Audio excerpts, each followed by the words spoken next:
At this time, the 2014 New London High School graduates would like to honor those individuals who have played a significant and special role in helping them reach this milestone with a flower.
Good afternoon.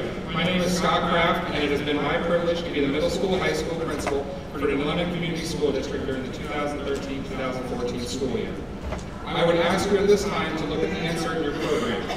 Student council members and the National Honor Society members are listed. Also included in the insert are the recipients of various awards and scholarships presented at our senior awards night. The following students completed high school with a B average or better. Seniors wearing gold cords are graduating in the top 10% of the class academically. When your name is called, please stand and be recognized. Samantha Anderson,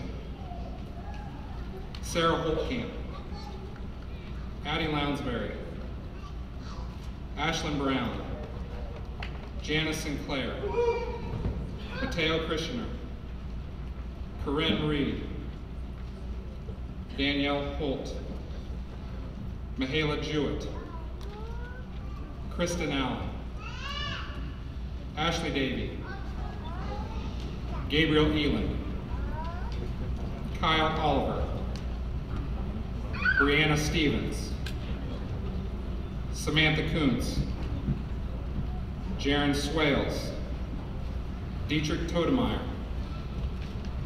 Allison Mertens, Lindsay White, Chloe Jacobs, Christina Hall, Michaela Kinzenbaugh.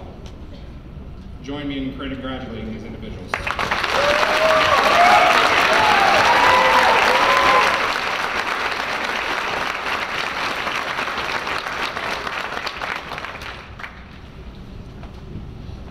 Seniors wearing the silver cords have completed 400 hours or more of volunteer service during their high school careers. When your name is called, please stand and be recognized. Addie Lounsbury, 406.5 hours. Lindsay White, 413 hours. Janice Sinclair, 454 hours. Thank you for your service.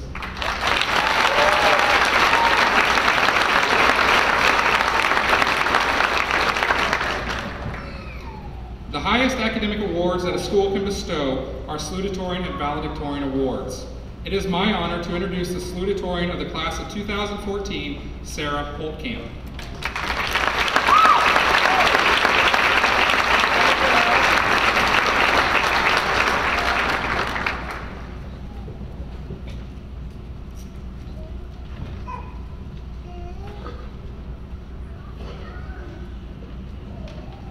Good afternoon. I'd like to welcome everybody here today to help us celebrate the class of 2014. Fellow classmates, today is an important day in all of our lives. As we gather here to celebrate more than a decade of long, hard years of learning, we're surrounded by all of the people who taught and inspired us throughout our lives. Parents, family members, and faculty, you have all been instrumental in our education. We graduates would like to thank all of you who are here today for supporting us, motivating us, and leading us in the right direction. Over the past 13 years, we have grown together as a class and have enjoyed every minute. Well, maybe not when we received Schroeder's take-home tests. We have witnessed great accomplishments as the class of 2014. We were the homecoming 3-year tug of war champs, which pretty much has a lot in Mateo's words. Also, during homecoming, Powder Puff girls were crowned champions, even though it was only by a touchdown. And our boys showed off some pretty fashionable outfits on the volleyball court. Jingle, you might want to find bigger spandex next time. But you helped take away the victory. The days are over of blocking those halls and procrastinating on every assignment, pile on the hill. Although the procrastination of many English papers, study guides, and math problems hasn't been one of our wisest decisions, I believe the chances for success are in our favor.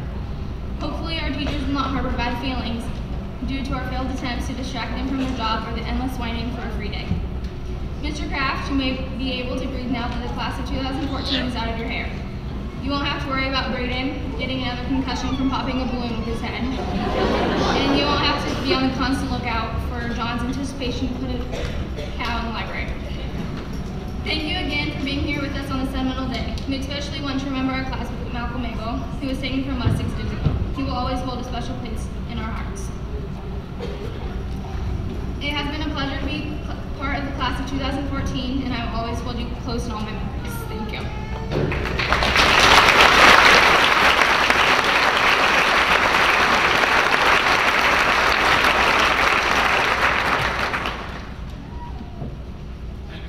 At this time, we have a special guest speaker, Marty Bull.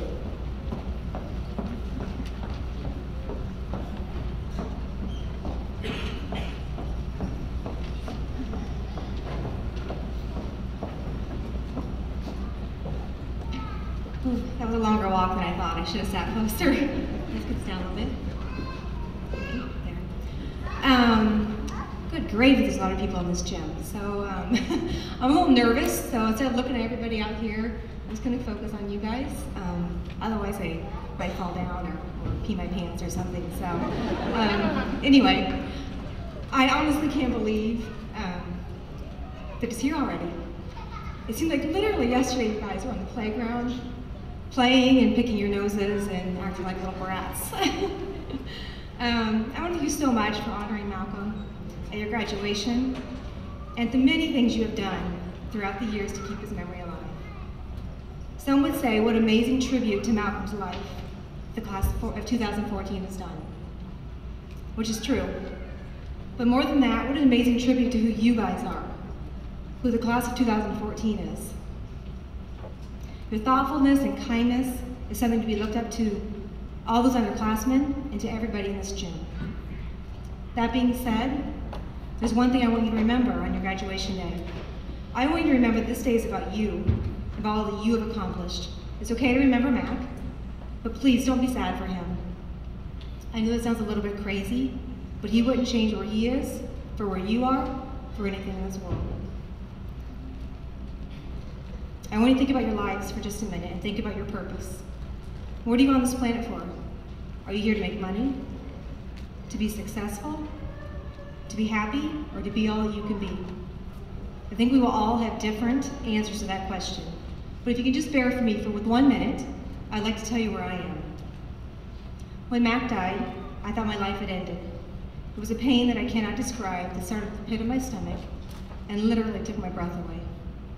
That day, I fell to my knees in anguish, and I called out to the only thing bigger than what had just happened, and that thing was God. What happened to me that day, and the months and the years to follow, was sometimes unbearable. But as soon as I came to realize that there was a constant peace that went beyond all understanding, and that peace came from our Savior, Jesus Christ. There were some days that pain got so bad that I felt like it ending it all. But in the midst of those darkest days came a wave of healing that got me through that day, and then the next, and then the next. What I came to soon realize is that my God is a healer, He is a giver of peace, and He loves me, and He loves you guys. My point in telling you all of this is that you will have troubles in your life. It's a promise. I don't know what they may be or when they may come, but I'm telling you there's an answer to your troubles, and there's an answer to your purpose in this life. Please, you guys, when your storm hits in this life, don't reach for the things of this world, like a beer or a bottle of pills or a life filled with darkness. I'm asking you to turn to the one thing that is bigger than death itself. My promise is that He will be there. I'm going to go against the grain here just for a minute, but I'm going to tell it like it is type of girl. Maybe, just maybe, instead of chasing your dreams, like the world's going to tell you to do, instead of that, wake up every morning and ask God, what do you want me to do today? How can I show love today? How can I make this a better earth to live in today?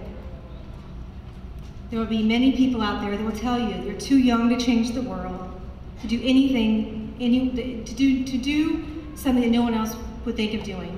But I'm here to tell you that with God's help, anything is possible, anything. Don't get me wrong, I've made plenty mistakes in my life. And I continue to mess up almost every day.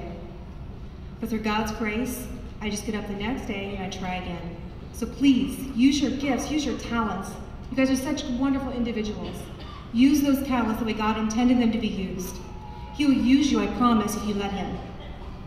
Now go and have an amazing graduation, you guys, filled with memories, happy tears with your family and your friends that will last a lifetime. Go and do something big, make a difference. But more than that, do everything you do it in love. I'm cheering for you all, and I'll be praying for you as you tackle this big, ugly world. Now hang on tight, it's going to be a wild ride. Thank you.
This is the high school varsity choir, and the seniors have selected 2 songs for you today. The first one is Go the Distance, and the second one is On My Way.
it is my honor to introduce the valedictorian for the class of 2014, Samantha Anderson.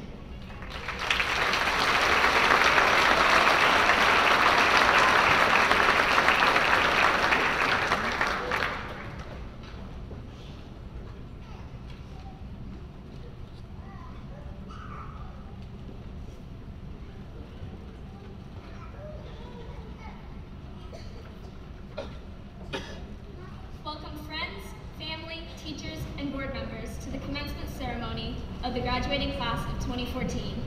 Before I address my class, as a side note, I would like to address the fact that I will be keeping this speech short and to the point. My father has done exactly what my class has asked him to do, write a funny, memorable speech that addresses the entirety of our class. Granted, it may take some time, but it's one worth listening to. Also, a quick thank you to Mrs. Lair, because there's no way I'd be able to do this without passing out if it wasn't for your public speaking class. Anyway, back to the speech. I'd like to extend an enthusiastic welcome to the class of 2014. We've made it, through good times and bad, through serious cases of senioritis, a fun-filled Harvest Blessings Week, a victorious homecoming, and Schroed's Finals. Now, finally, after counting down the days until this very moment, we are about to enter into a new chapter of our lives. Just before we do this, I have a few words to say about our accomplishments as a class. The phrase that gave me the idea for this speech came to me at 12:30 something at night, just as my brain was about to shut itself off for the night. I instantly sat up and decided to type out the idea because I was sure to forget it by morning. The phrase is no strings attached, and I figured it would be a good way to address the obstacles our class has overcome in these past couple of years that we've spent together. Tied to my arm are 3 strings. Each one of them represents an obstacle that we have faced and ultimately overcome. The first string represents differences. I remember our Social class once asking last year's valedictorian, Shannon Sanderson, what the biggest difference was between a big school like BHS and our 1A school. The answer was clicks. I recall her being amazed with how, at our school, our students just fit together perfectly, no matter what our interests. We have stood by each other over these past 4 years. I'm proud to say that we are able to see past each other's differences and move on from them, really becoming one as a class, and a tight-knit class. As I cut this string, I want to share some advice in the form of a quote by Chris Jamie. To be truly positive in the eyes of some, you have to risk appearing negative in the eyes of others. Overcome the negative side of differences and embrace the fact that our differences are unique and make each person in our class who we are. The next string represents loss. Our class, among several others in our school, has faced loss sometime in the past few years. In our case, we lost a friend in Malcolm Magel. We could have just given up, but we decided to band together and overcome this sense of loss. Granted, it has taken some time, and it is true, we will never forget, but we can move on and keep that strength of togetherness in our hearts. Marty has just finished speaking about moving on and overcoming strengths and looking to Jesus for strength. As I cut the second string and we move on to the next part of our lives, that we will always keep a part of Malcolm with us in our hearts. In the words of Neil Sinha, it's time to let go of the past and embrace all that awaits us. Finally, it's time to cut the final string, one that represents change. Several of us have experienced change when we received Mr. Byrne into our choir and as a director, and I can easily say, Mr. Byrne, we are glad to have you. All of us have been impacted by our change in administration, though there may have been some friction at first. We have overcome the human aversion to change, and the things truly turned out better than we ever could have imagined. Right now, we're at the edge, the very end of this chapter, before we get to make a new start somewhere out in that world. As I cut the final string, I'll repeat that it is time to embrace all that awaits us, whether we choose to continue our education, go straight to work, or honor, support, and serve our country. We, the members of the graduating class of 2014, are ready to move on and embrace what we have set before us. As you go forth along your own chosen path, what you have done here, remember it, and be prepared to take on the next set of strings that you will be presented with. With that, I am proud to conclude the speech by saying that I am honored to stand before you all, such an amazing class. Let us now continue into the next chapter of our life with no strings attached.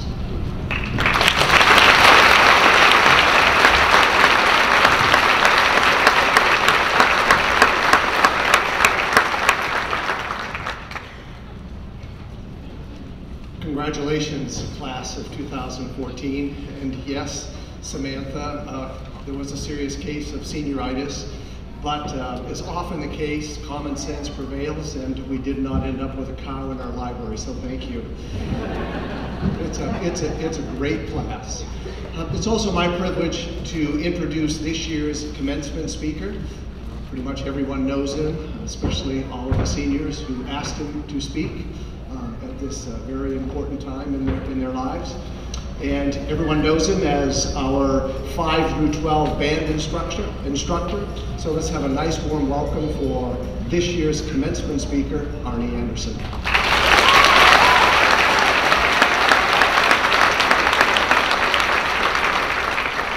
Thank you, Steve. And before I open my book, I want to say, Marty, I have more respect for you than you'll ever know, because I'm going to be blubbering like a baby before I'm done.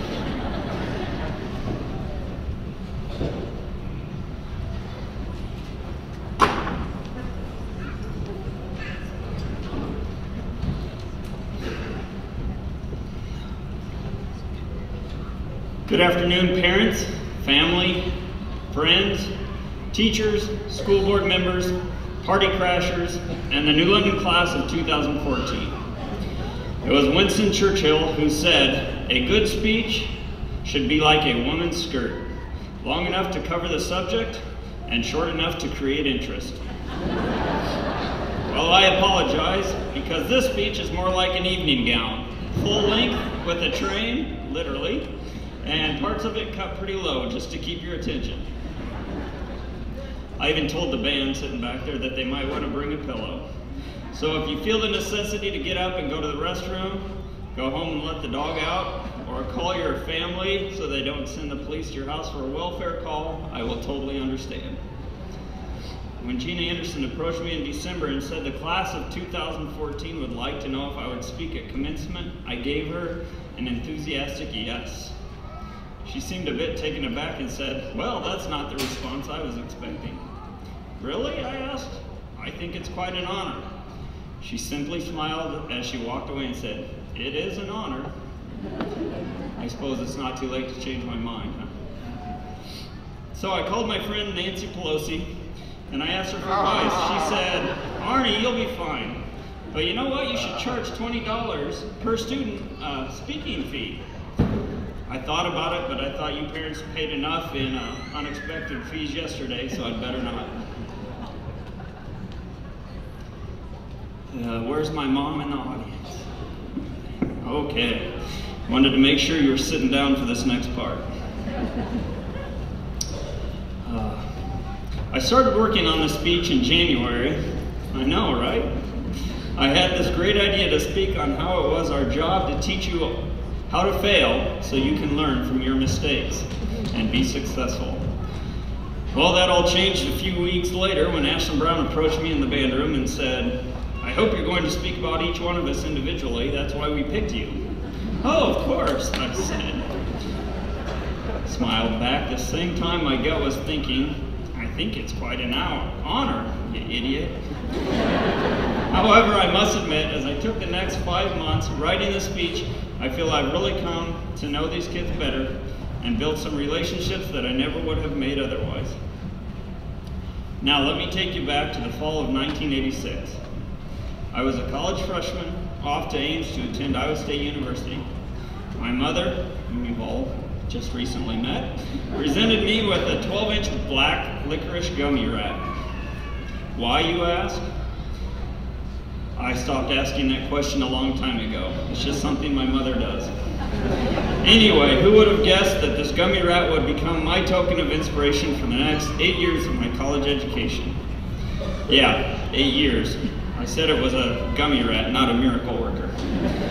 Anyway, this gummy rat sat on my desk when I lived in the dorms. It sat on the bookshelf of my headboard when I moved off campus, and it sat on a shelf in our spare bedroom when Janine and I bought a mobile home. By now, it was stiff as a board, slightly cracked and furry from the dust that had accumulated over time. I tried to wash it off once, but that was a really bad idea. So today I would like to inspire you with the same kind of token that my mother gave me. Well, hopefully more personal than a gummy rat. So when I call your name, and I'll make it easy for you, I'll do it alphabetically by last name. That's the person sitting next to you. Got to remember, I've had all these kids in class. I'd like you to come forward as I speak to you individually to reward your patience with a token of inspiration and a motivational quote that I hope you will keep for as long as I ordered my gummy rat, and that it might bring you a sense of accomplishment. Hope, or at least make you smile when life gives you lemons. So let us begin. Kristen Allen. Our paths crossed for several years, but mostly in grades 5 through 10. You were my drumline leader for many of those years, bringing the marching band onto the field to a stick click. However, your junior year, you were called away to pursue your career choice and have since found other interests. As you pass in review at your naval recruit graduation, I hope something I taught you in marching band helps you out, even if it's as simple as a right face. However, when the drill sergeant yells, "Pen Hut," don't call out, "Ooh ha ha." Fittingly enough, the quote I have for you is from Henry David Thoreau and reads, "If a man does not keep pace with his companions, perhaps it is because he hears a different drummer. Let him step to the music which he hears, however measured or far away." Your token of inspiration is this drumstick keychain.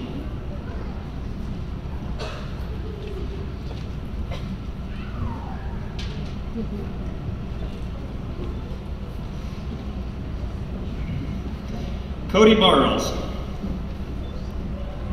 Yeah, I messed it up already, didn't I? Cody came to us last year from Keokuk. Interestingly enough, when my name came up as speaker, Cody didn't even know whom I was. However, this year our paths have been intertwined as he was a member of our quiz bowl team, and I have come to appreciate Cody for his sense of humor, his love of reading, and representing the Tigers as a member of the golf team. Cody, you have enlisted in the United States Navy, where you will proudly serve and protect our community, our state, and our nation.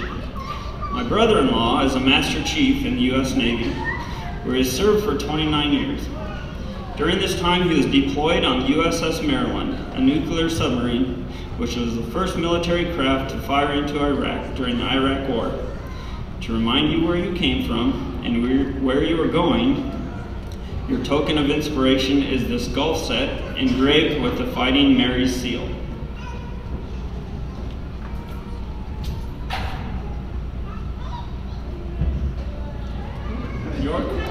Your quote comes from BC Forbes and reads, "Golf without bunkers and hazards would be monotonous.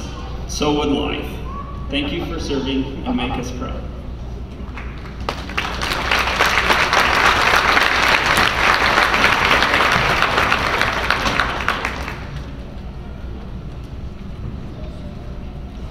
Jacob Bench.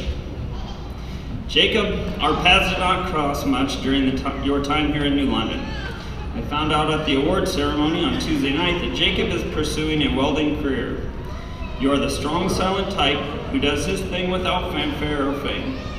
However, your effort on the baseball field has not gone unnoticed. Your love of the game has been your inspiration to get you through school, and your effort on the diamond, in spite of having legs that don't always give the equal amount of effort, have been an inspiration to your teachers and your peers. I was 8 years old when I obtained your token of inspiration, and I have held on to it for 38 years. I am happy to hand it over to you today and hope it inspires you to keep giving 100% in everything you do, much like your namesake on the card. This is a 1976 Topps Johnny Bench baseball card, and your quote comes from Johnny Bench himself and reads, "Slumps are like a soft bed. They're easy to get into and hard to get out of. My wish for you is that when your life seems to be in a slump, this card will help pull you out."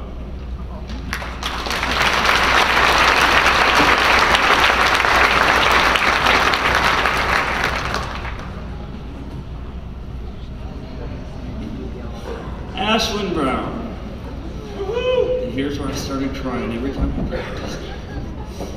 Well, if any of you are thinking this might be a long speech and those bleachers are not the most comfortable seats you ever sat on, this is the girl you can blame. But seriously, when Ashlyn asked me to make this speech individually personal, there was no other way to go. Ashlyn came to New London in 4th grade. By that time, many cliques had already formed. She was the odd duck out, you might say. I remember this lanky kid with big glasses, braces, and long blonde hair that ran all the way down her back. But it didn't take long before Ashlyn's personality won her way into the friendship ring with Janice, Michaela, and Samantha. For the past 8 years, Ashlyn has been the go-to friend. If Janice is working, Michaela is busy with family, or Samantha's parents have locked her in the tallest tower and making her do chores, the others can always count on Ashlyn to be the friend to call. Now, I'm not saying she'll always keep them out of trouble, for while a good friend will bail you out of jail, Ashlyn will be the friend sitting next to you saying, "Dang, that was fun." Ashlyn has been accepted to the largest party school in the nation, otherwise known as the University of Iowa, to pursue a degree in anthropology. As your token of inspiration, I'm giving you this rubber duck to remind you that the young, odd duckling grew up into a beautiful swan. Your quote comes from Sesame Street's Ernie, and it reads, "Rubber ducky, you're so fine, and I'm lucky that you're mine. Rubber ducky, I'm awfully fond of. Rubber ducky, I'd like a whole pond of. Rubber ducky, I'm awfully fond of you. Do-do-be-do." Thanks for being here. Fun time to work.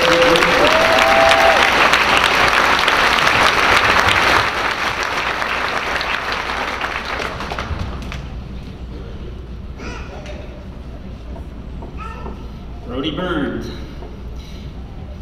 Brody, our paths crossed early on when he played saxophone in the middle school band. It didn't take either one of us long to realize maybe band wasn't your thing. I enjoyed watching you pursue your athletic career. Then came the accident that could have easily taken your life. I remember the days you spent fighting in the hospital, the weeks before you were back full-time to school, and the months of recovery that followed, and you remained enthusiastic and positive through it all. The scars remain to remind you that though you fought like a superhero, you are still human in the end. You have been given many struggles in your early life, but I imagine this was one of the hardest. You fought back hard and was recently awarded the Jeremy Falk Award for Wrestling. So, as your quote, I have chosen this excerpt from Chris Cleve's book entitled Little Bee.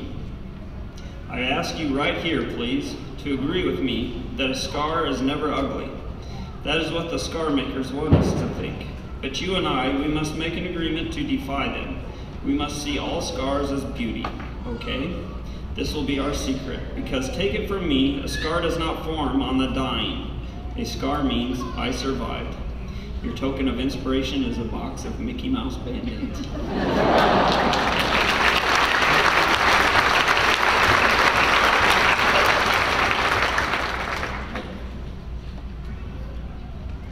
Mateo Christner. Mateo, you are the Adonis of the senior class. You have participated in almost every sport offered in New London, except maybe volleyball. I guess you did it Powerpuff, didn't you? You have played in the band and sang in the choir. You have adorned the performance stage as Will in Oklahoma. You are enrolled in advanced placement courses, and you currently work at Hy-Vee. Whether or not you know it, you are revered by the younger students below you. They look to you as a role model, their superhero. You even have a superhero name, Mateo Storm.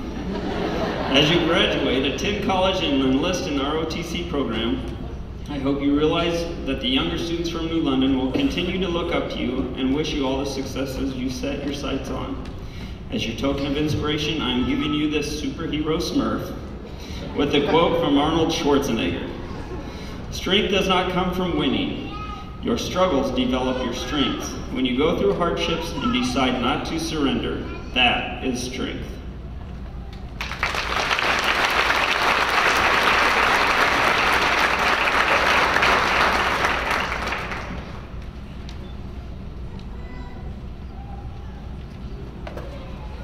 Ashley Davey.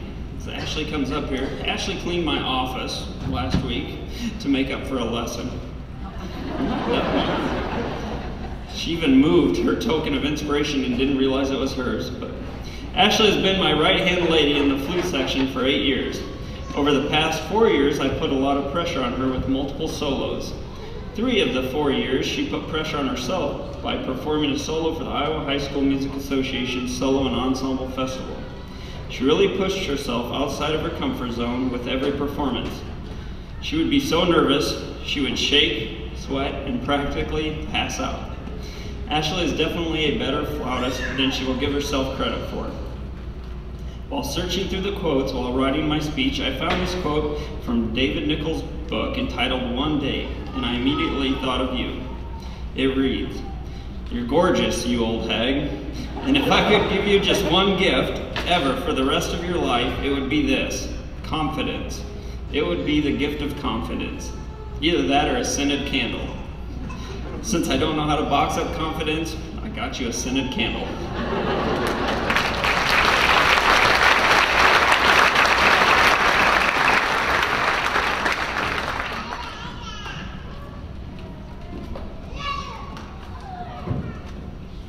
Gabriel Eland. Gabe also spent 8 years in the band program and also the vocal program. During his middle school years, he was homeschooled, but dual enrolled and continued to play in the band and sing in the choir. Gabe has played alto sax, tenor sax, trombone, and piano for our band program. He has performed in 2 musicals, performs with the jazz band, pep band, and his praise band at church. Gabe is going to North Central University in Minneapolis to pursue degrees in music education and pastoral studies. Your token of inspiration is this coffee mug, music notes, imprinted with your quote from Psalms chapter 66, verses 1 through 2.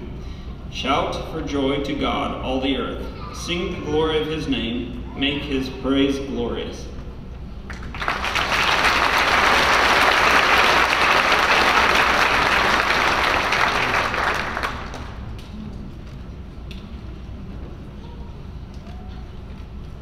Braden Gerst. Braden, where do I start? I remember Braden standing up at the Christmas pageant at Glow and Grow Preschool, wearing his conductor's hat, and telling Miss Candy that he wanted a train for Christmas. Then as soon as they would take him, Braden was working for Old Threshers and earned a position as a conductor on the steam engine. After graduating, Braden tells me he has applied to Dollywood in Pigeon Forge, Tennessee, where he hopes to get a job as a parks train conductor.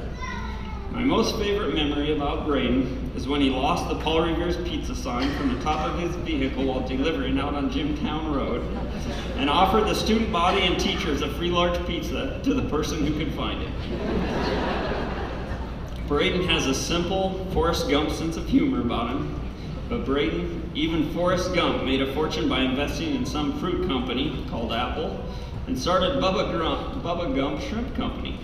I look forward to the day when I see a boxcar with your name on it pulling through New London. For your token of inspiration, I'm giving you this Hershey's chocolate boxcar.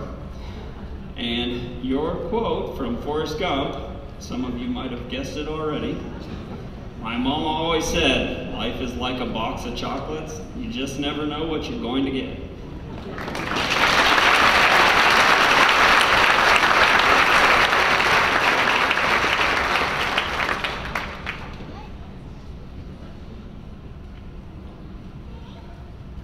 Christina Hall. Christina came to us this year from Michigan. We didn't get to spend much time together except for when we would pass in the hall or in the cafeteria on the days when I had high school lunch duty. I had the opportunity to sit down with Christina about a week ago and discovered she is a delight to talk to and really has her life planned out.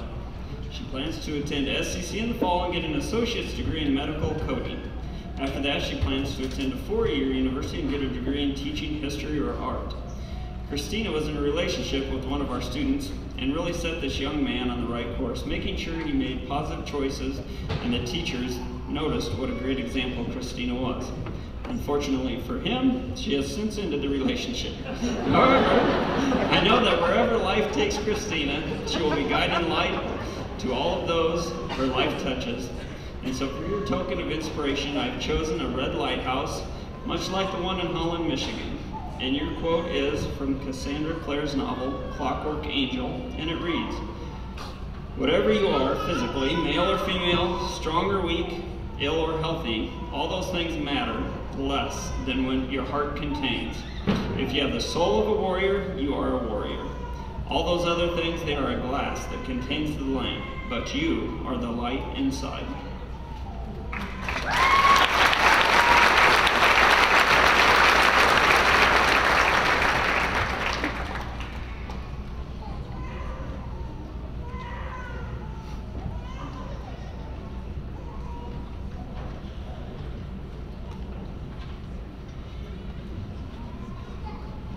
Danny Holt. Danny is another one of my 8-year musicians, and I want to take this opportunity to thank her parents for keeping her in band. As a matter of fact, this might possibly be the first time Danny has approached the podium for something other than to tell me she needs a new reed or how much she hates the music we're playing. As a matter of fact, for your inspiration, I was going to make you a CD of all your favorite band music, but "Away in a Manger" repeated 10 times didn't make for a very interesting CD. But in all seriousness, I think Danny might have found her niche this year playing the soprano sax in the pep band.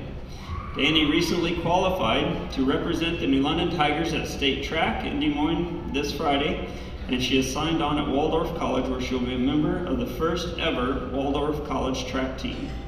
Danny has had an illustrious career in track at New London, and it will be exciting to see her carry the torch onto Waldorf. Although college athletics will bring several new demands, I know you have in it to be very successful and represent your hometown well. However, as you carry your torch into Waldorf, I challenge you to always hold it high, for a torch that is lowered has the opportunity to burn bridges and may cast a shadow on those around you.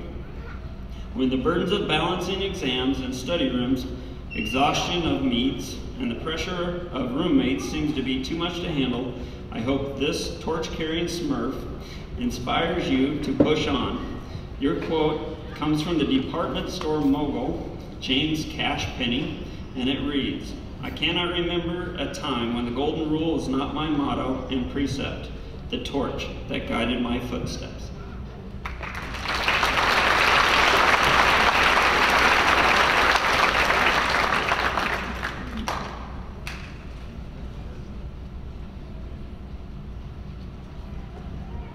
Sarah Holtkamp. Since kindergarten, Sarah has been the alpha female of the senior class.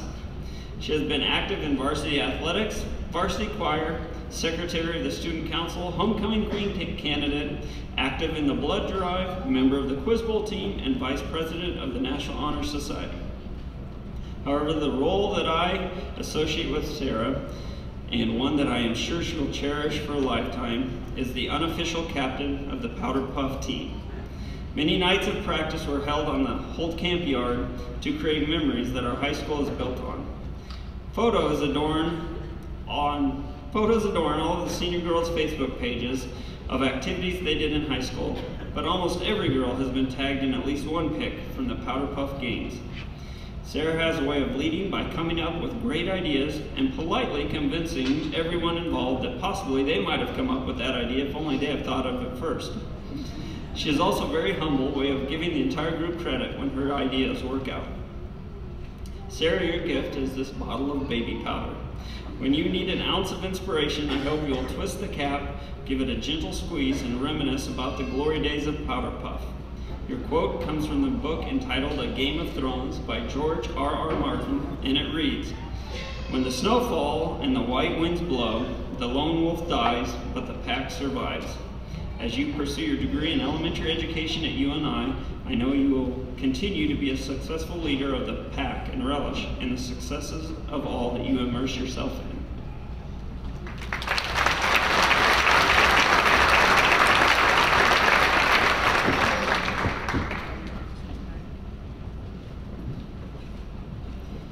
Chloe Jacobs.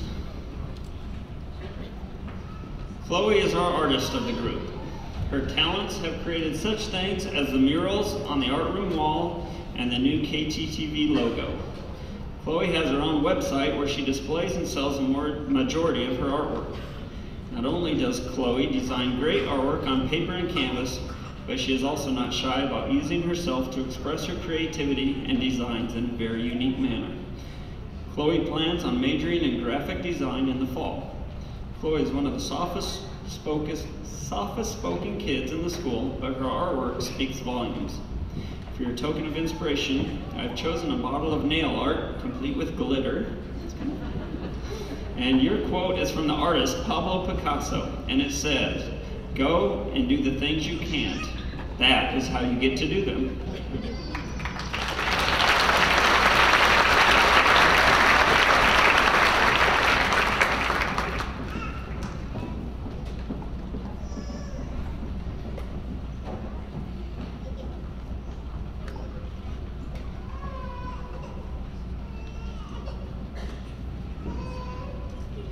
Mahala Jewett.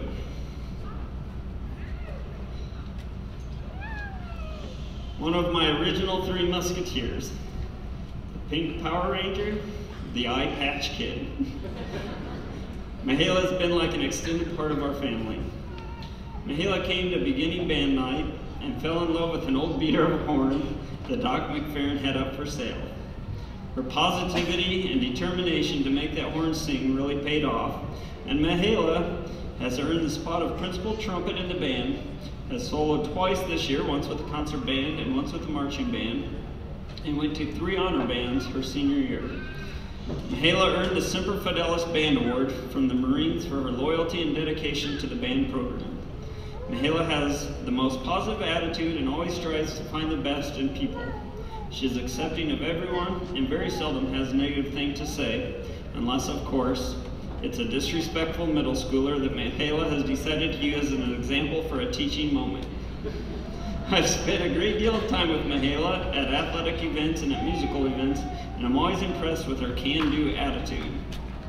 I don't know if it's her inability to say no, her innate drive to please people, or just her sense of adventure, but Mahala rarely turned me down when I asked her to play in an upcoming gig. No matter if it was playing the national anthem somewhere, for women's fellowship, Christmas caroling, pep band, jazz band, or any other obscure gig, Mahala always answered with a resounding yes. However, this year I saw a side of Mahala I haven't seen before. She met her match with a solo entitled Premier Solo de Concours. Mahala, if you could delete anything from that solo, what would it be? That last line. No matter what she did, Mahala could not get the last line, whether it was in the practice room, at state solo contest, or for the women's fellowship. That last line had her beat. This is the first time in 13 years that I heard Mahala use the words, "I can't." Mahala, as you head off to Western Illinois to major in vocal music education, whether it be a challenge in your theory homework, auditioning for those vocal solos, piano proficiency, or even putting up with that roommate, which, take it from me and her mother, it can be a real challenge some days. I want you to ponder this quote by the great Henry Ford, who said, "Whether you think you can or you think you can't, you're right." Your token of inspiration is this little engine with 3 cars that say, "I think I can, gorilla." Sorry, he came with the train.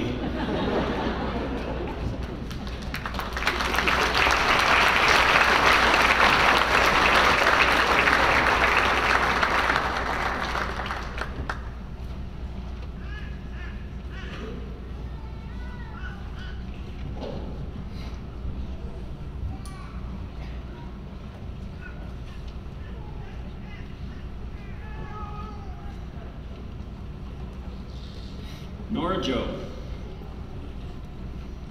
Long time no see. Nora completed her coursework in January, and I haven't had the chance to keep up with how the real world is treating her.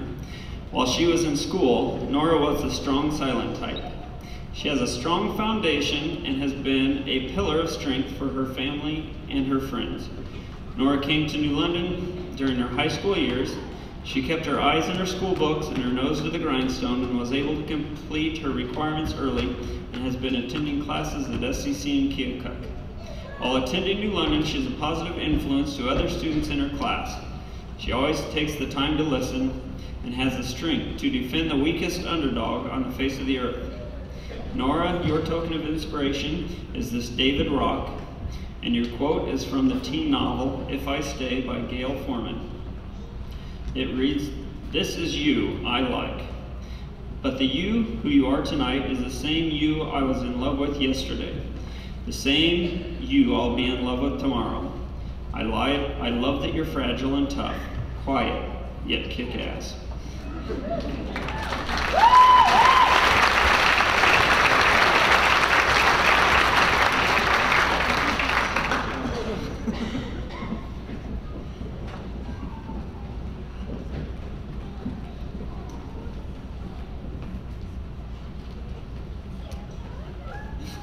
Michaela Kinzenbaugh. She's like, what in the world?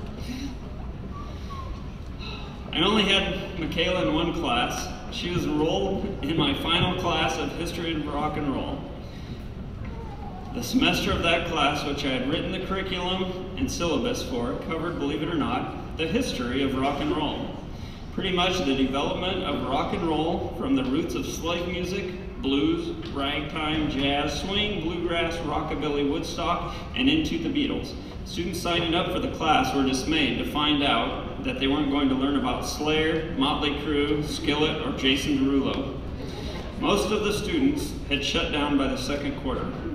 Most days it felt like I was talking to a brick wall. However, there was a face in the crowd that always seemed focused on what I had to say and made it eminently clear that the others were not going to keep her from learning. I still don't know if she was sincerely interested in learning this musical history or if she just wanted a good grade, but I knew I could always teach to Michaela. When the class got exceptionally unruly, Michaela's voice from the back of the room would cut through the noise. "Would you guys just shut up?" And the room would fall silent for the remainder of the period. Michaela, although I gave up on teaching that subject after your class's section, I want to thank you for paying attention and for always having my back. Your token of inspiration is this back scratcher, and the quote it reads, "If your actions inspire others to dream more, learn more, do more, and become more, then you are a leader." John Quincy Adams.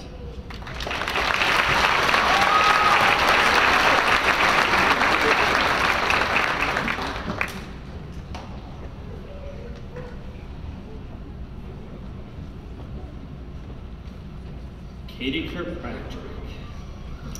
Katie was the assistant director of our production of Annie this spring. She has actively been involved in choir, yearbook, and photography. In the fall, she will enter the Job Corps program and one day hopes to be a radiologist. Katie, in your senior interview, you expressed that high school has not always been easy for you.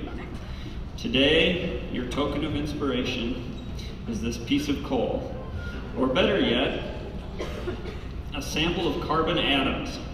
As you've come through high school and will pursue your radiology career, your life will be filled with pressures of everyday situations, and you will face extreme heat and different predicaments.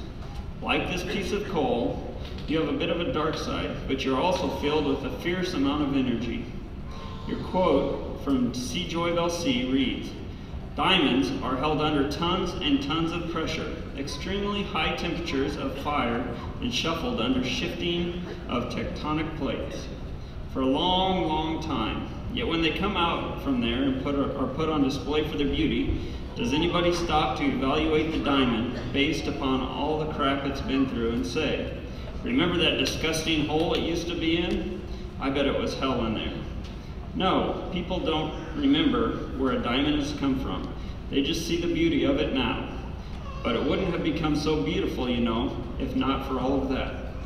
So why should we look at ourselves and evaluate ourselves based upon our pasts? Shouldn't we forget that and only see the beauty that is in front of our eyes? Wherever it has made you beautiful, and that is what matters.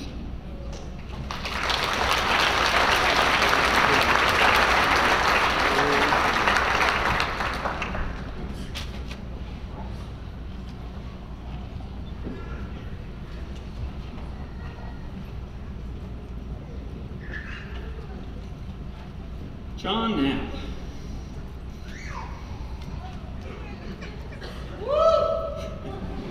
John, look at you. You made it. As Frank Sinatra once said, I did it my way. And your way was about the only way it was going to go. When I spoke to you a few days ago, you were still undecided about what you were going to do after high school. It might be the military, it might be college, it might be the workforce. The determination you showed this year after Josh's accident, when it would have been easy to give up and let go, you carried on. Of course, your love for football and out of respect for your brother, you persevered. Ever since elementary school, you were checking out joke books to make the kids laugh. This confidence and humor will carry you far when you take the bull by the horns and get her done. Your quote comes from Zig Ziglar, my favorite inspirational speaker, and he says, confidence is going after Moby Dick in a rowboat and taking the tartar sauce with you. Your token of inspiration is this rowboat Smurf.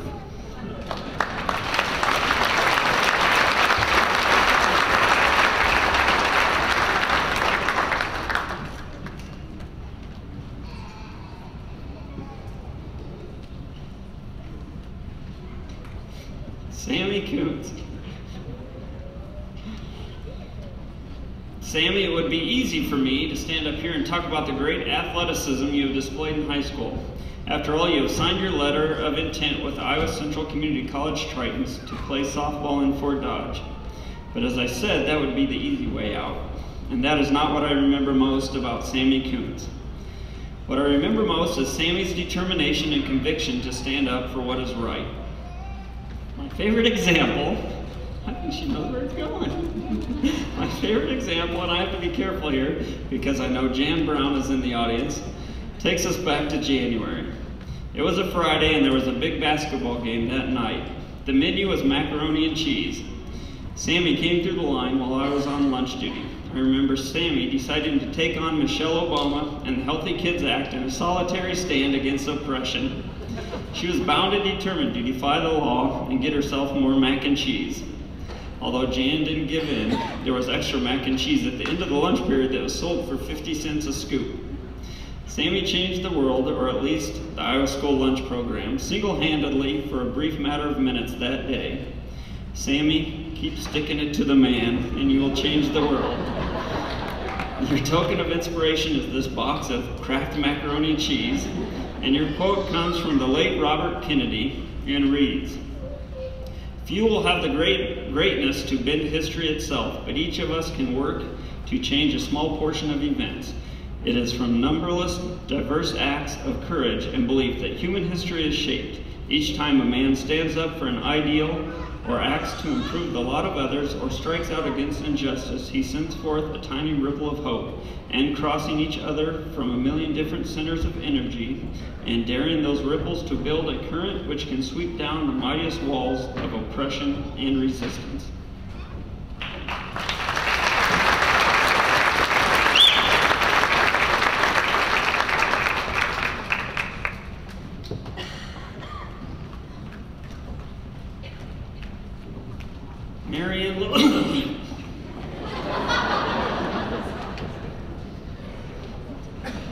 Well, Norway, we almost went the whole year without getting to know each other. But as fate would have it, our paths crossed this spring, and I've gotten to spend more time with you than possibly any other teacher in the state. You see, Mary Ann plays defender on the Panthers soccer team, along with Mahala and Samantha. It has been my privilege to drive these three young ladies to and from practices and games every night after school. We have had some great discussions, mostly about friendships, families, hormones, and the occasional sports injuries. Mary Ann earned a spot on the varsity squad and has played every minute of every varsity game. It is quite evident that Mary Ann's sole purpose on this team was to be the last possible wall between the ball and the goalie. Mary Ann stood firm and deflected the ball like a pro. One thing we all learned about Mount Pleasant athletics is that they put on more potlucks than a Midwestern Lutheran church. So as I sat down to come up with something clever, like spending a year defending goals leads to a lifetime of setting them, I came across this Norwegian quote that goes, ready for this? Det kommer inte stänka flugor flugande i mun. She has no idea what I just said. She can read it. Which translates to, birds fly not into our mouths, ready roasted. After all of the buckets of chicken, salads, and desserts you've shared with your teammates in Mount Pleasant potlucks, I thought this quote, like our path, was fate. I asked Marianne a while ago if there was one thing she could take back to Norway, what would it be? And she said, Mountain Dew. So your token of inspiration is the soccer Smurf, complete with goal, and a bottle of Mountain Dew that will most likely be confiscated as contraband.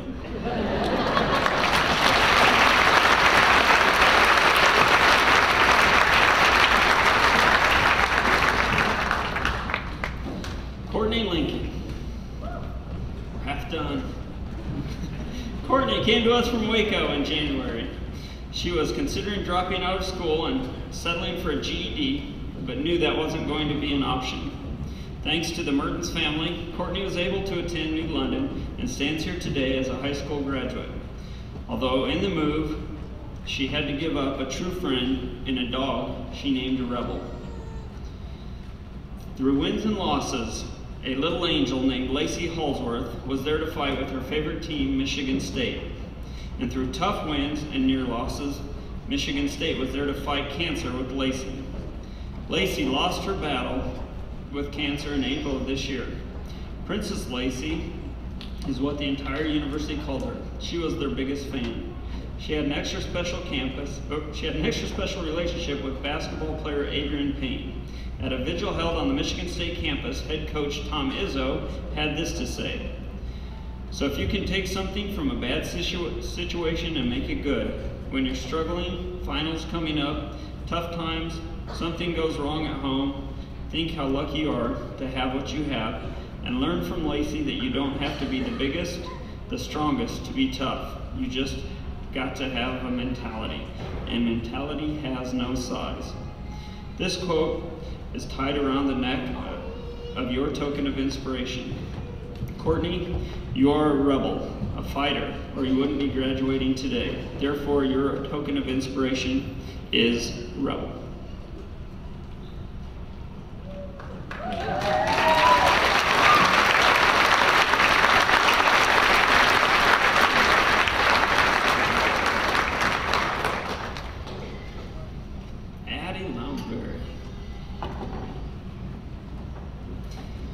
Addie has been an inspirational leader in the Student Council this year, as well as National Honor Society, Quiz Bowl, and many athletic teams. This fall, Addie will be attending co-college and triple majoring in economics, business, and pre-law. Addie hopes to be accepted into the professional law program at Drake University or Harvard, and in 10 years she hopes to own her own medical law practice. We predict that Sunday we will see Addie on ABC's Shark Tank, sitting in the investor's seat.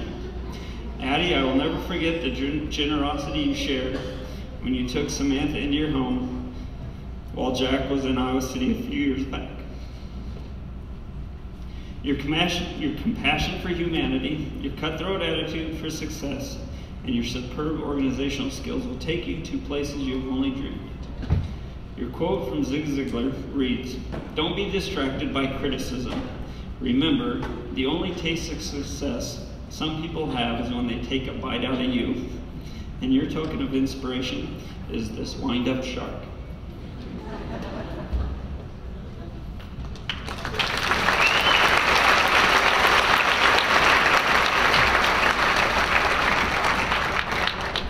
Dakota Malcolm.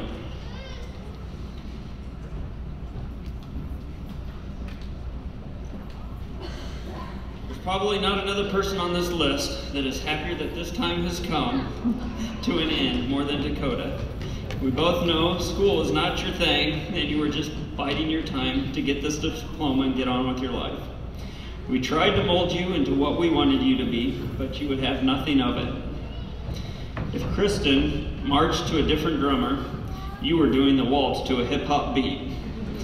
We set the rules and you define them in your own terms to fit your needs. We would lower our expectations and you would springboard above them. So here we are today, handing you your diploma, your ticket out of here. Your token of inspiration is a slinky, And your quote from Kit Williams reads, "She's not happy about the life she is living, but to jump through the hoop would mean to succumb to death." Dakota, our hopes no longer bind you. Our hoops no longer bind you. Spring forward and soar.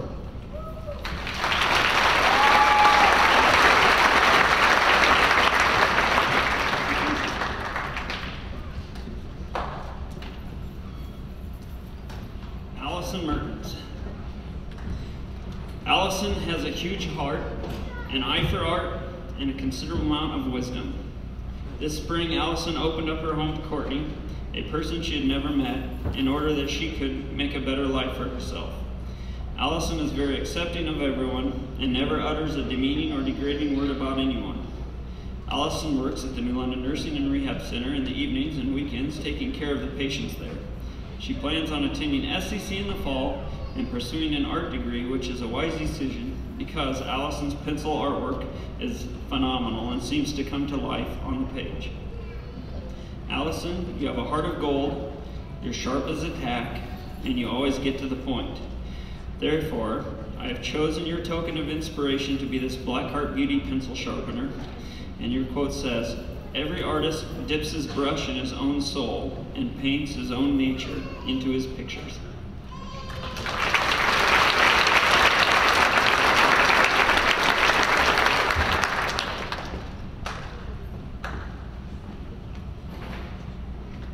Jacob Miller. Jake, our paths crossed in middle school, but then we went our separate ways. Although you have a strong love of music, it isn't the kind that generally comes out in the school setting. You love the guitar and have found a lot of solace in your music during the past 2 tumultuous years. You, like Allison, have a desire to pursue art and graphic design at SCC in the fall. I know somewhere in your life plan is to own your own music store where you can instill the love of music in others. You have a great sense of humor and a caring personality that will carry you far on the business side. Your artistic and creative side will fill the gaps. Who knows, maybe your worlds will collide and you will end up working as an animator for the next Disney Fantasia films.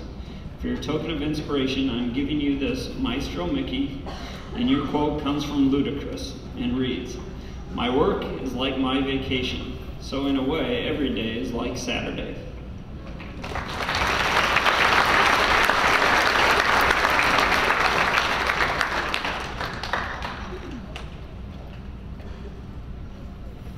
Brielle Netherton. Brielle is another one of our students who left in January and sort of fell off our radar. She came to New London only a few years ago when she was a sophomore. I remember the first time I saw Brielle was at an audition for the fall play. She had amazing stage presence and really loved the theater. I was very impressed with her ability to act. Brielle's sister tells me they are considering moving to California so Brielle can go to cosmetology school in the fall. If she doesn't watch it, she might just get picked up by a talent scout, shipped off to British Columbia, and star next to Jensen Ackles in the 10th season of Supernatural. Brielle, no matter where your path takes you, I know you will have quite a story to tell. So your quote I've chosen comes from Wisconsin Senator Paul Ryan.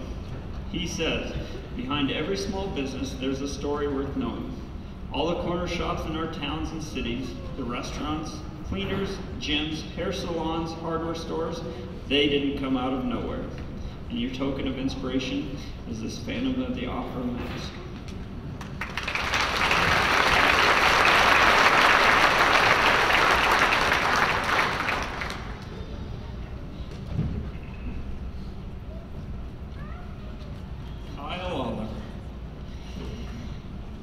Kyle, yet another one of my 8-year band members. Kyle is a great young man and a very fine gentleman. I will never forget when after a middle school dance, Kyle walked Samantha back to our house while his dad followed a block behind in the car. That began a 5-year relationship. Kyle was the best boyfriend a protective father could ask for. He never showed up at the house. He never called on the phone. Heck, they rarely even went out on a date. Kyle's mom and I would have to meet and discuss if our kids were still dating. The teachers didn't even know they were dating until they were juniors. However, Kyle did amazing things like traveling miles to come to see Samantha perform in various honor bands around the state and sit through some concerts which might have not been so exciting for him. I'm not sure if he was early or late, but Christmas and birthday presents would often arrive in March. All we could do is smile, laugh, and shake our heads. But this all ended their senior year, and with that came a new attendance policy at school. Kyle would come in for early period weightlifting and then go home to pick up his brother Matt. Inevitably, Kyle would come running into band 9 minutes and 40 seconds after the first bell, 20 seconds before he was to be counted unexcused absence and unable to participate in after-school activities. Next year, Kyle plans on attending Dordt College in Sioux Center, Iowa, where he plans to play football for the Dordt Defenders and major in engineering. Kyle, I'm not sure what class you have in the mornings at Dordt, but I hope you have a professor as understanding as your high school band director. I still think you're a super guy, and I want to help you with this dilemma. So your token of inspiration is this mini Superman alarm clock, and your quote comes from Dr. Seuss. How did it get so late so soon? It's night before it's afternoon. December is here before it's June. My goodness, how the time has flown. How did it get so late so soon? Best of luck at Dordt. I know you have a great future ahead of you.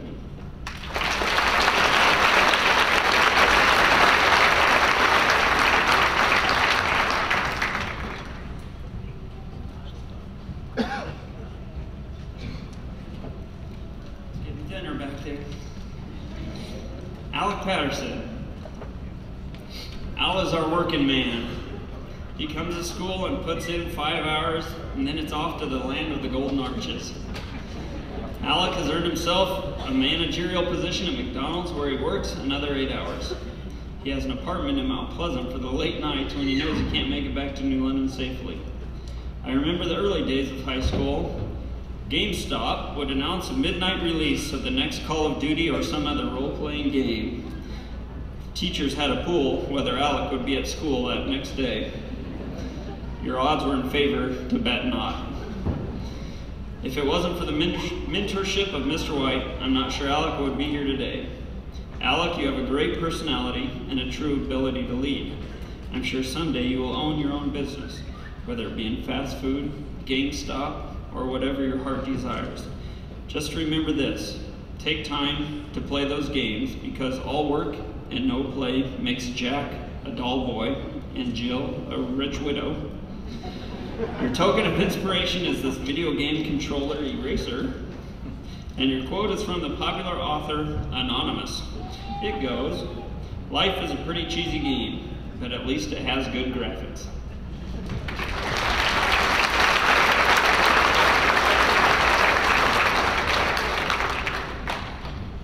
Taylor Powell. I had Taylor in band for 1 year, his sophomore year. But when he found out that timpani players ranked somewhere between cello players and bassoonists on the Chick Magnet scale, he quickly lost interest. Sorry, Mitch. He did, however, play the drum kit in the show choir band for a few years. Taylor is currently a member of the undefeated Danville New London's boys soccer team. Taylor's main interests are bow hunting, motocross, or rather things not allowed at school. According to Mr. White, Taylor pretty much hates all people except for Braden Gerst and wishes they could start a land of utopia together. Taylor plans to attend SCC in the fall and eventually transfer to Iowa State. As a side note, I'm glad we produced at least one smart kid. For a degree in mechanical engineering. Taylor, being the marksman that you are, I chose this quote, again from Anonymous. How can you make sure you never miss your target? Shoot first, and whatever you hit, call it the target. Your token of inspiration is this package of targets.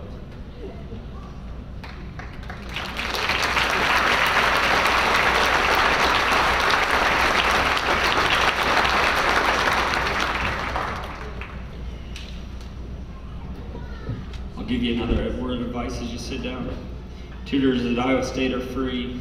Take advantage of them. Stephanie Powers.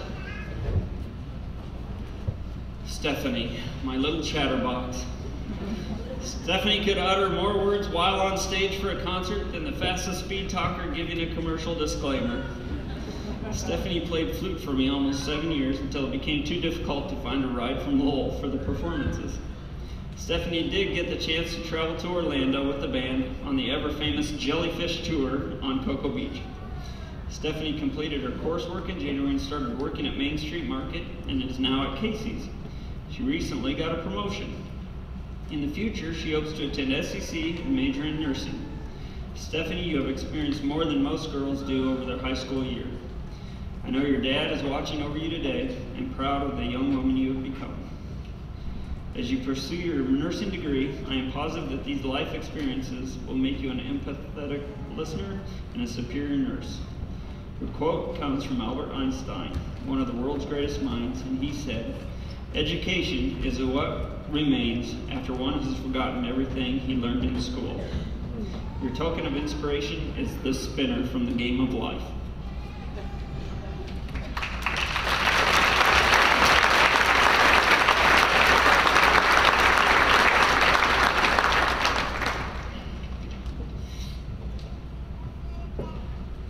Corinne Reed.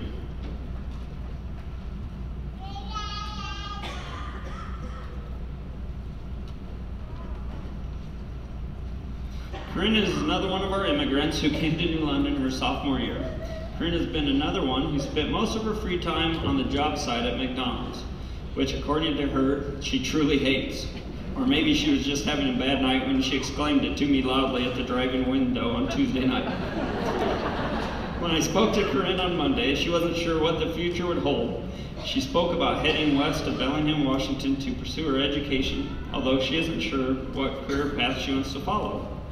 I talked to her friends, and one described her in this way. She's crazy, but in a good kind of way of crazy. Corinne has an artistic side and has completed some coursework at SEC as well. She's not afraid to say what she thinks and is a defender of what is right.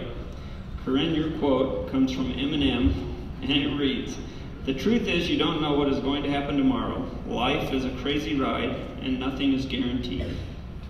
Your token of inspiration is this paintbrush, because I know someday, somewhere, you will create for yourself an extraordinary life.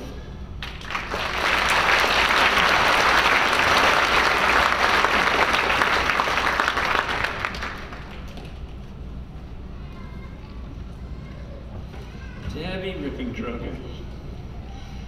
What can I tell you about Debbie? First and foremost, do not, under any circumstance, try to carry Debbie in a fireman's carry across the band room. Speaking from experience, she doesn't take to it kindly. Debbie is another free spirit that is accepting of everyone, never met a person she didn't like, well, except for me, and always took time to help others in need. Debbie has a flair for individuality and never fails to express it. This fall she plans to attend the Hair Academy in Fort Madison and hopes to someday own her own hair salon. Believe it or not, I got this for you before your latest dye job. But your token of inspiration is this package of hair extensions, and your quote is, "Your harshest critic is always going to be yourself. Don't ignore that critic, but don't give it more attention than it deserves."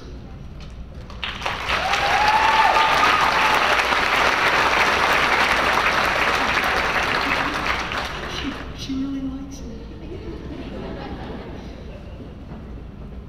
Tyler Schinkel.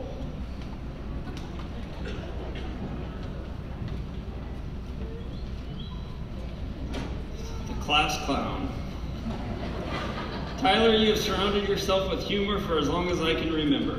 I watch you inquire from my office every day, and your antics never cease to amaze me.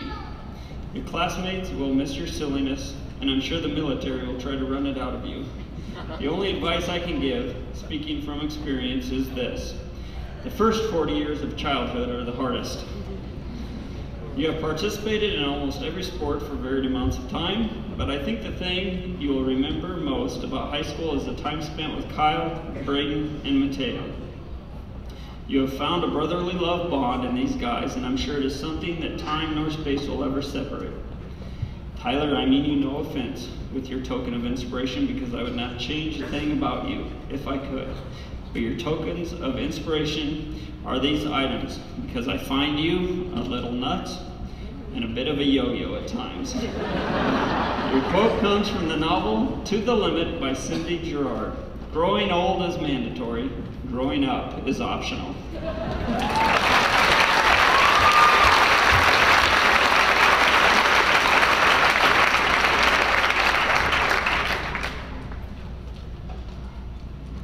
This next person comes, I haven't said your name yet.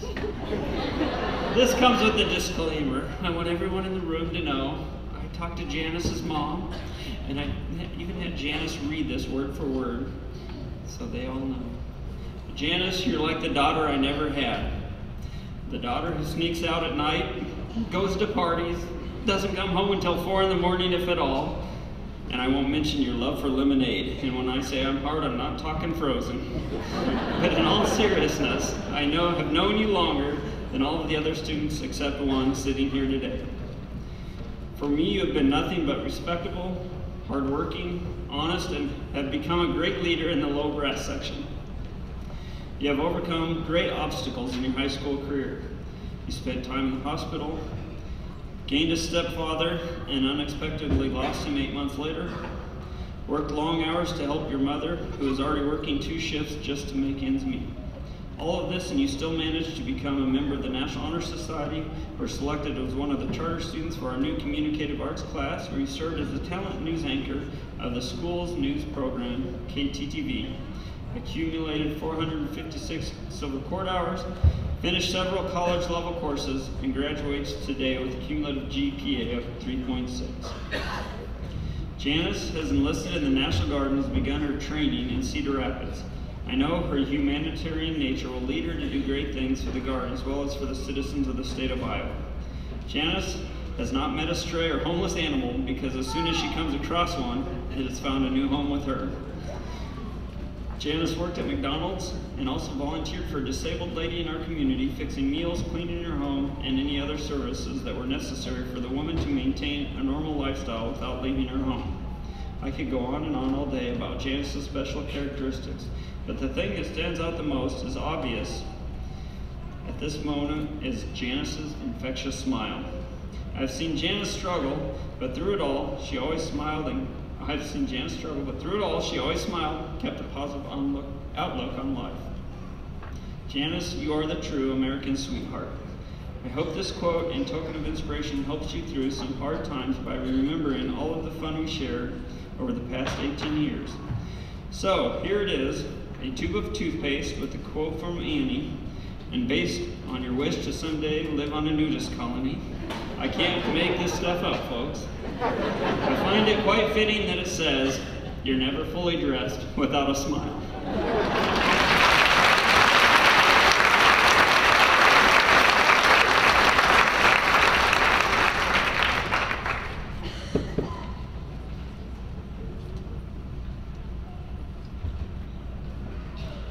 Michael Smith. Mike is new this year. He came to us from St. Louis. The first day he was here, I introduced myself to him in the lunchroom and was immediately enamored with his politeness. Mike always addresses the faculty and staff with kindness and respect. He immediately gained a circle of friends, started hanging out, and fit right in. Mike enjoys playing basketball and can occasionally be found up at the city park shooting hoops. Mike, I never had a chance to meet your mother, but I hope you know she is here with you today, smiling down on you, and so proud of the respectful and polite young man you have become. I know her guidance helped you along the way, and her spirit will continue to guide you into the future. For your token of inspiration, I'm giving you this ruler, which is the coolest thing ever.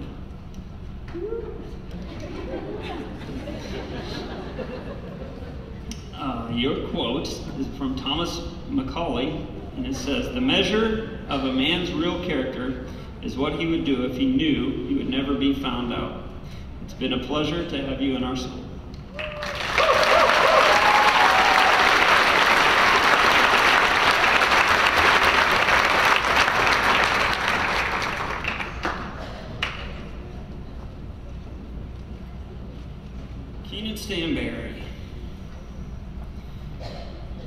Keenan is like an artichoke. He has a hard exterior shell and a soft heart inside. He's like an onion. He has several layers, and some of them might make you weep. He's like the bacon bits in the salad bowl of life. It's no wonder Keenan plans on joining the Job Corps in July to become a chef. Keenan is a really neat kid and tries very hard to do his best. He earned a spot on the Quiz Bowl team this year to his vast knowledge of mythology. Unfortunately, many of the questions were extremely difficult, and we found ourselves questioning why we were there. I remember Addie Lounsbury's excitement when we finally got a sports category, only to find out that the subject was cricket. In the third and final round, a mythology question was asked. What Greco-Roman goddess of marriage considered peacocks sacred? Of course, no one knew, and Keenan beat himself up over it. I will tell you that today he can tell you that it's Hera. That's because Keenan is very good at learning from his mistakes and the mistakes of others. He learns from doing things hands-on or kinesthetic learning. That is why I know that someday we will see Keenan on the Food Network, Iron Chef, or Cook or Be Cooked. He has what it takes to become a great chef. So your token of inspiration is this peacock feather. And your quote comes from my earliest inspirations as a cook, Julia Childs. It reads, "This is my invariable advice to people. Learn how to cook, try new recipes, learn from your mistakes, be fearless, and above all, have fun."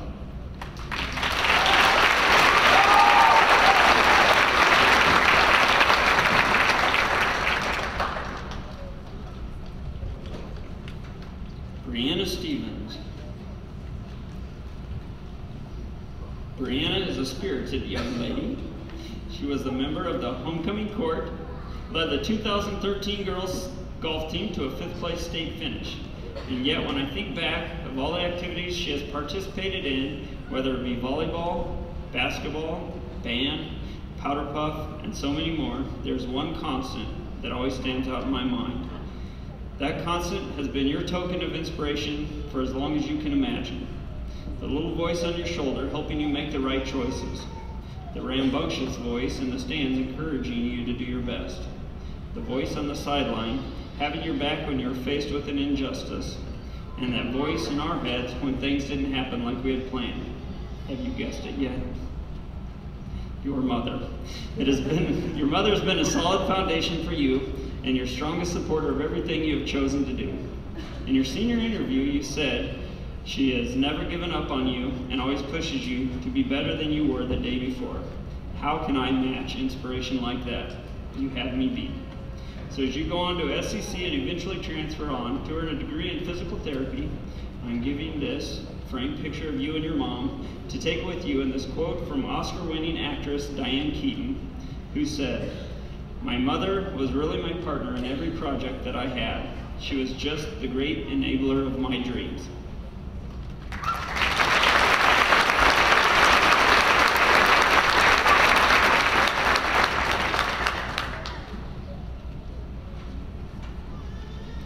Jaron Swales. I haven't seen much of Jaron since he was enrolled in my history of rock and roll class, and we all know how that turned out.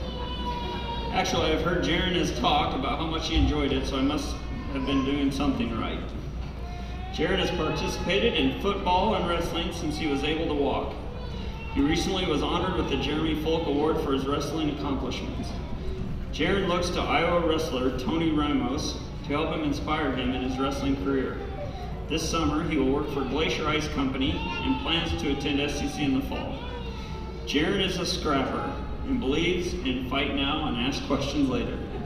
Thankfully, he has a new girl in his life, and she seems to help him find his inner peace. Jaron, your quote comes from Johnny Cash, and it reads, "Sometimes I am two people. Johnny is the nice one. Cash causes all the trouble. The two of them seem to fight." Your token of inspiration is this wrestler Smurf.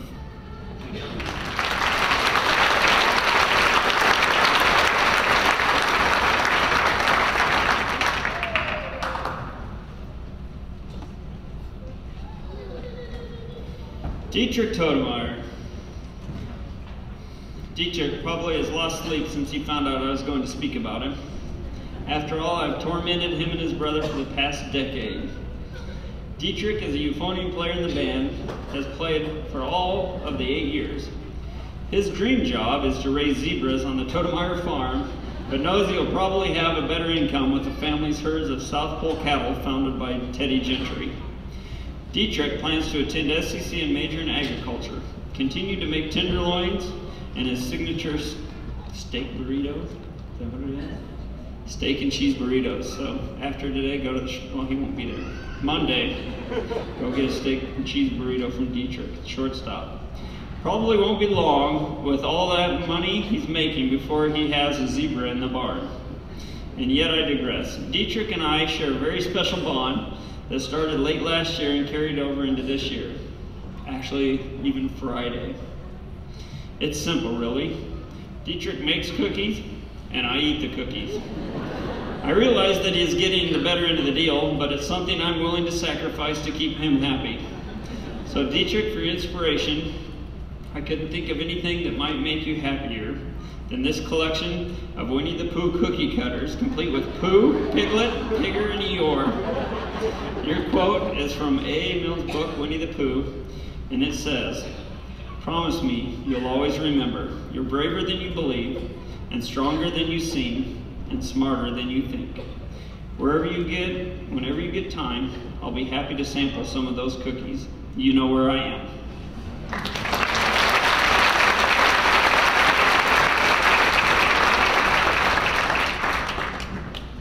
Two more.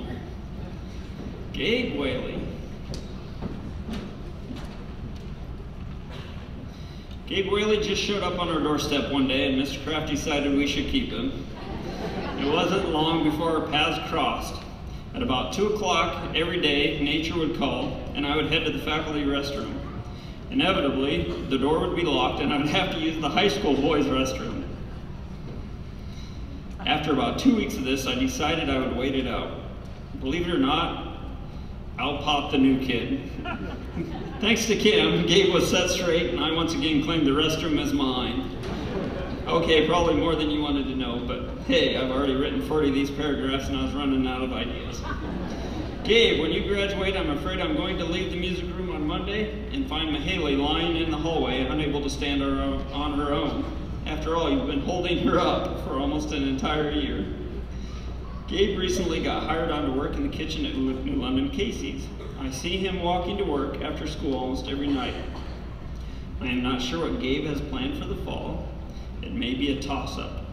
For this reason, your token of inspiration are these dice.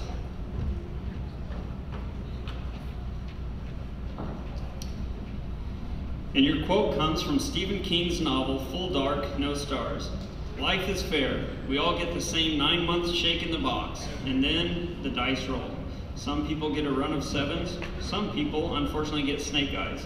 It's just how the world is. After you get your diploma and you are no longer a student, you are welcome to return and disrupt my afternoon routine once more.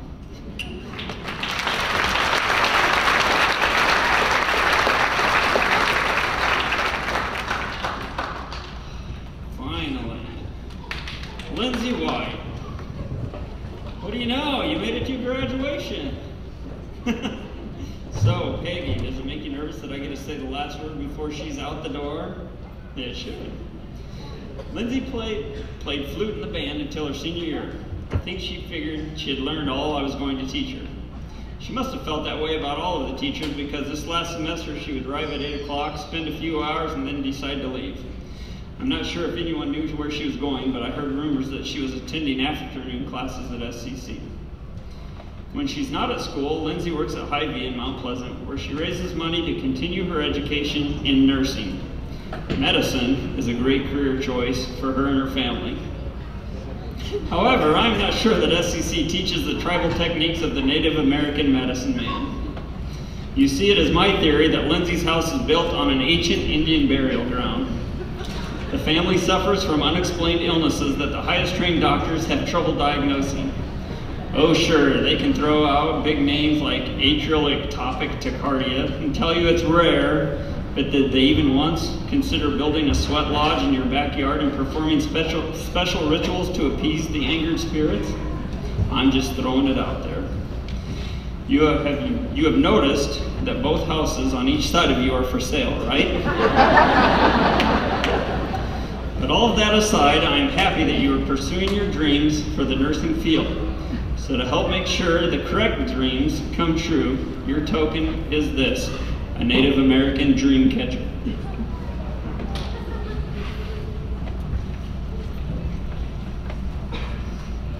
Your quote comes from Sarah Winnemucca, princess of the Paiute tribe. The traditions of our people are handed down from father to son. The chief is considered to be the most learned and the leader of the tribe. The doctor, however, is thought to have more inspiration. He is supposed to be in communion with the spirits. He cures the sick by the laying of hands and prayers and incantations and heavenly songs. He infuses new life into the patient and performs most wonderful feats of skill in his practice.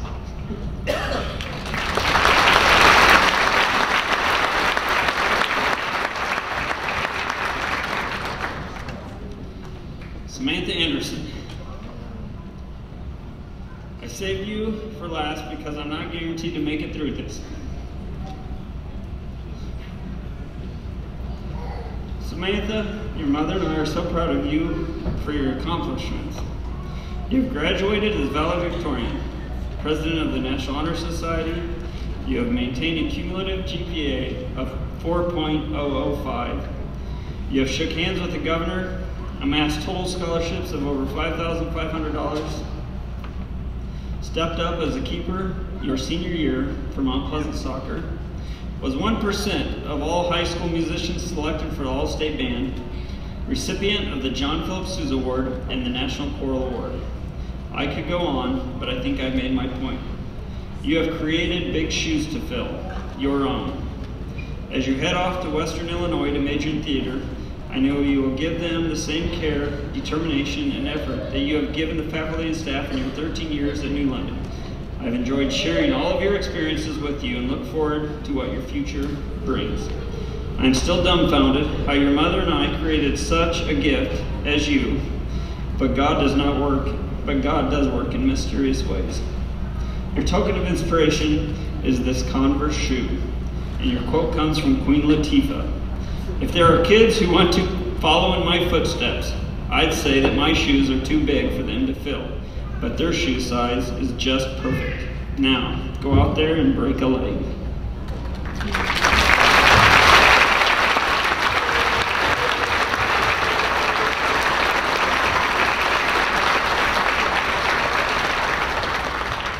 Well, we made it to the end, but for the last time ever, while I have you all here, by the power invested in me, by the Iowa Association of Student Councils, for 100 class points and the total domination of the helmet of Naboo, I would like to say, seniors say hey! Hey! Seniors say fight, fight! Fight, fight! Seniors say go Tigers, go Tigers, go! Go Tigers, go Tigers, go! In conclusion, I want each and every one of you to know that I am proud to say you are a graduate of New London Community School, and I look forward to watching you as you take the next steps into the real world. Since this will probably be the last time the board ever allows me to speak at a commencement, I want to thank you for giving me the opportunity to share my memories with you. And always remember, when I stare at the sky, I see you. When I stare out into the ocean, I see you. When I'm looking at the moon, I see you. Geez, would you move aside? You're constantly getting in my way.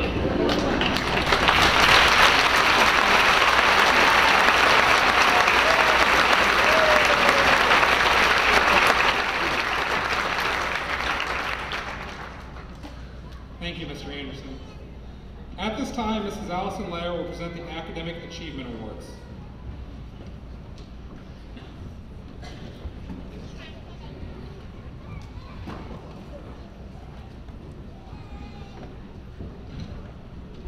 Seniors who have achieved honor roll status all 8 semesters will receive a personalized leatherette academic certificate. I want you to come forward and get these when I call your name. Ashlyn Brown.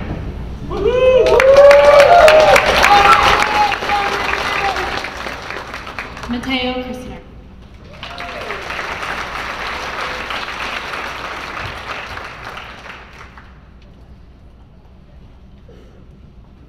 Danielle Holt.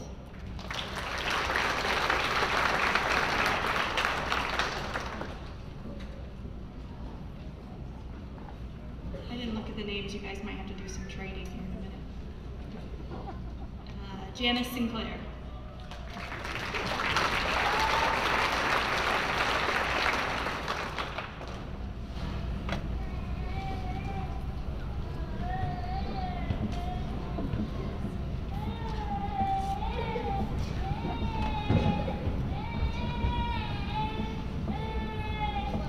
Addie Lounsbury.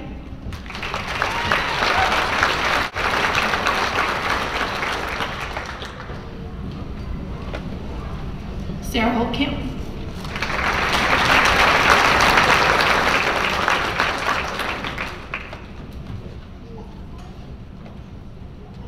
Okay guys, there's one floating out there.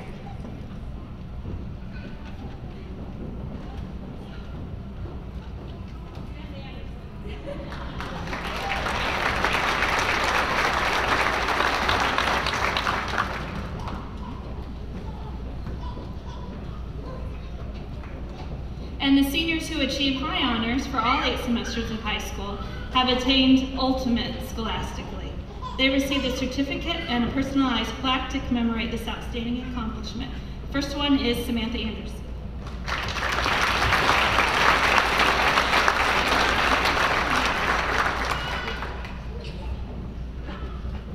Sarah Holtkamp.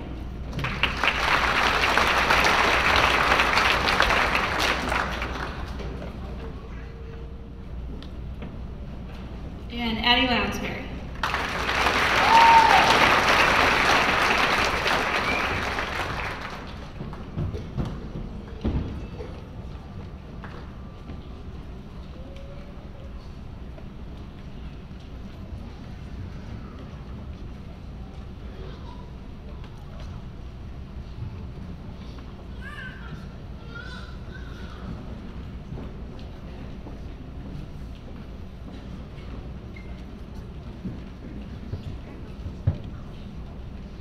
Class of 2014, will you please rise?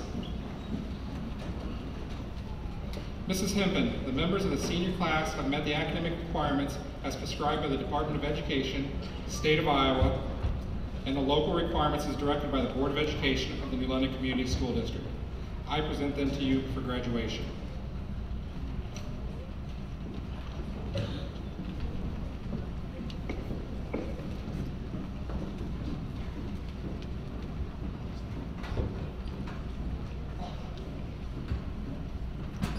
Kristen Marie Allen.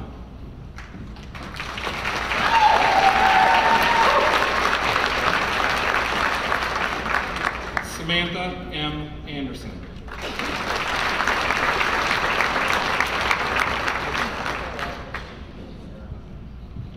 Cody R. Bartles.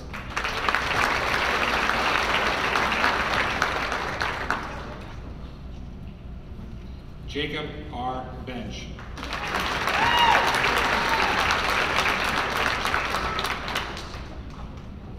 Ashlyn Renee Brown.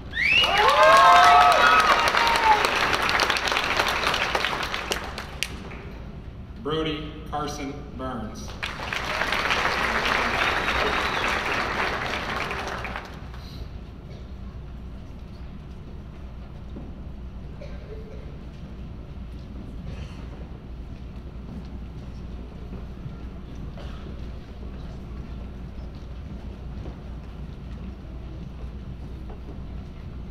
Mateo Storm Christner.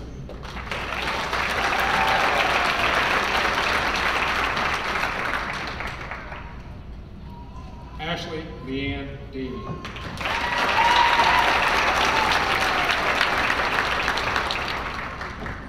Gabriel Darnell Eland.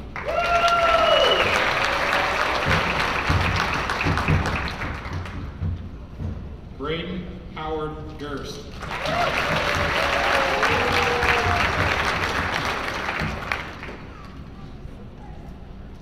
Christina M. Hall.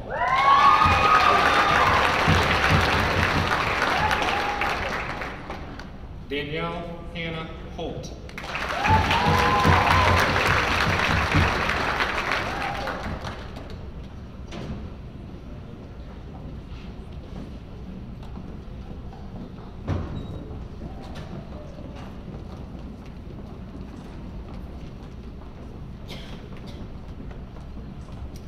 Sarah Catherine Holtkamp.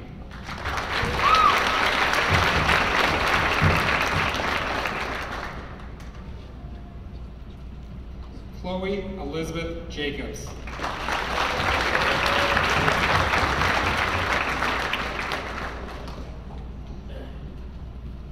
Mahala C. Jewett.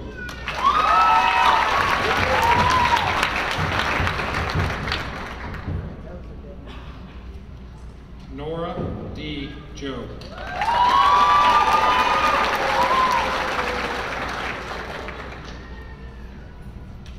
Michaela Renee Kinzenbach.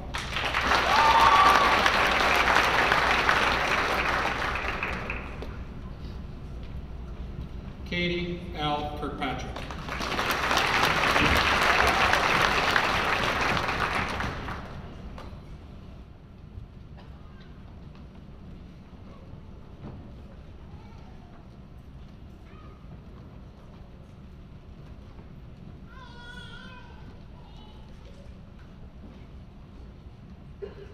John Wayne Knapp.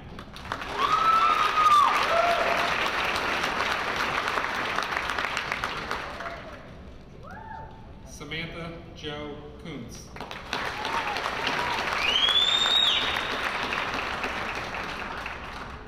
Marianne Lilithbeth.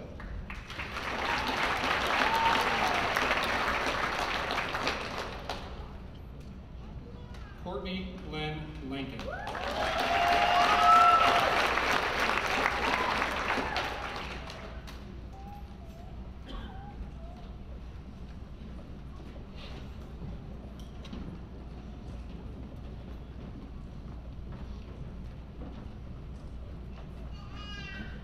Addie Clara Lounsbury.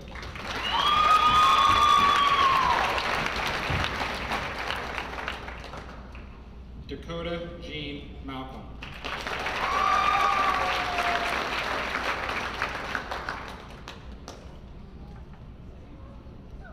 Allison F. Mertens.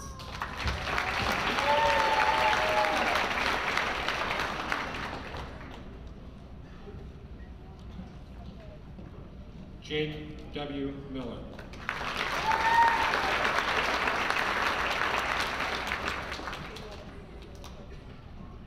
Brielle Aletha Netherton.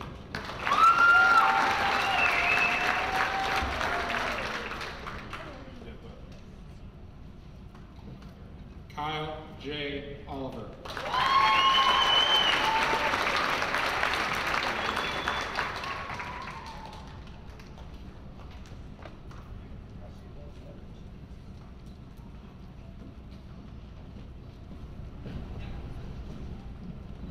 Alec Andrew Patterson.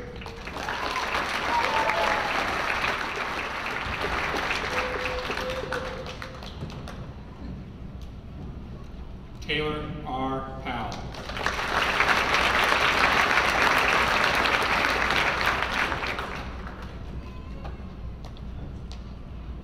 Stephanie Ann Powers.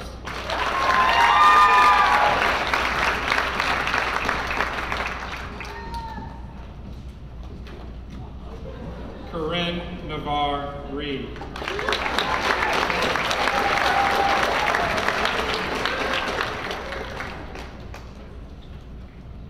Debbie Marie Rippenkroger.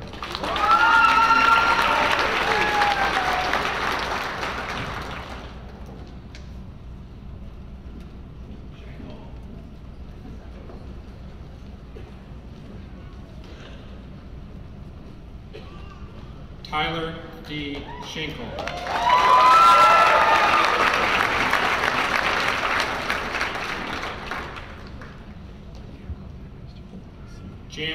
Kay Sinclair.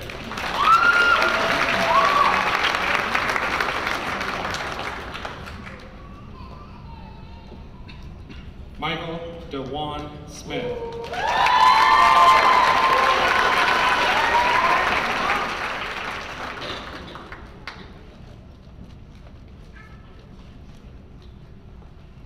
Keenan Scott Stanberry.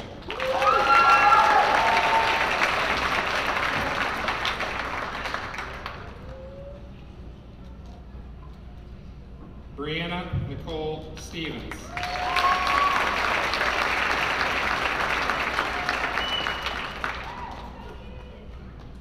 Jaron A. Swales.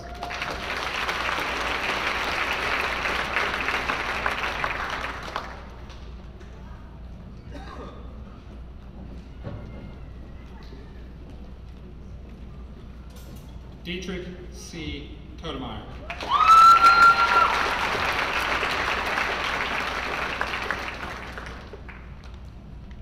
Gabriel J. Whaley.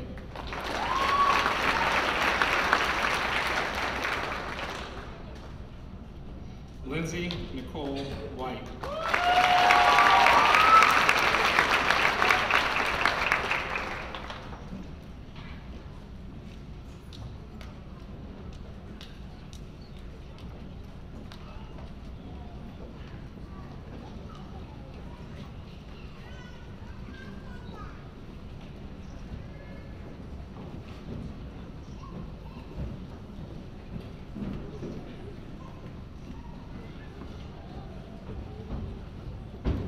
Class of 2014, will you please rise? I would like to thank everyone for coming and remind you that our graduates will be outside the gymnasium to take pictures with all of their friends and family. Now please join me in congratulating the New London class of 2014.